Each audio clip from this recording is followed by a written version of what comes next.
Hi, this is Satya from Yogitya Academy, Spread Positivity. 15 ஆண்டுகள் யோகித்யா அகாடமியில இந்த கற்றல் குறைபாடு குழந்தைகளோட ஒர்க் பண்ணும்போது நிறைய கேள்விகள் குழந்தைங்களும் கேட்டிருக்காங்க, பேரண்ட்ஸும் கேட்டிருக்காங்க, டீச்சர்ஸும் கேட்டிருக்காங்க. இல்ல பசங்க கேட்குற கேள்விகள் தான் ரொம்ப வித்தியாசமா இருக்கும். மேம், நான் நிறைய ட்ரை பண்றேன், நிறைய எஃபர்ட் போடுறேன். எந்த எஃபர்ட் போட்டாலும் எனக்கு ஞாபகத்துல இருக்கிறது இல்ல அப்படின்னு சொல்லுவாங்க. அதனால நான் எஃபர்ட்டே போடுறது இல்ல. நல்ல வேலை மேம், அந்த பீரியட்ல மிஸ் என்ன கூப்பிட்டுருவாங்களோ படிக்க அப்படின்னு நினைச்சு பயந்துட்டே இருந்தேன், பீரியட் முடிஞ்சிருச்சு அப்படின்னு சொல்லுவாங்க.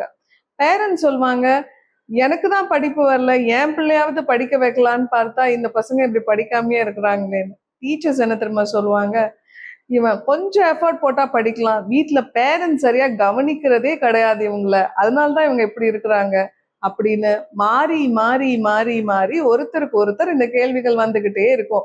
இதுல சத்தம் இல்லாம யுத்தம் செய்யறது யாரு அப்படின்னு கேட்டா எங்க பசங்க தான், இந்த கற்றல் குறைபாடு குழந்தைகள் தான்.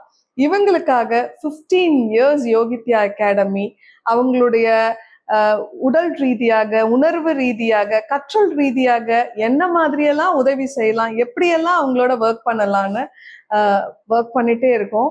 இந்த இந்த கேள்விகளுக்கெல்லாம் உங்களுக்கு விடை தெரியணும் அப்படின்னா ஃபாலோ பண்ணுங்க.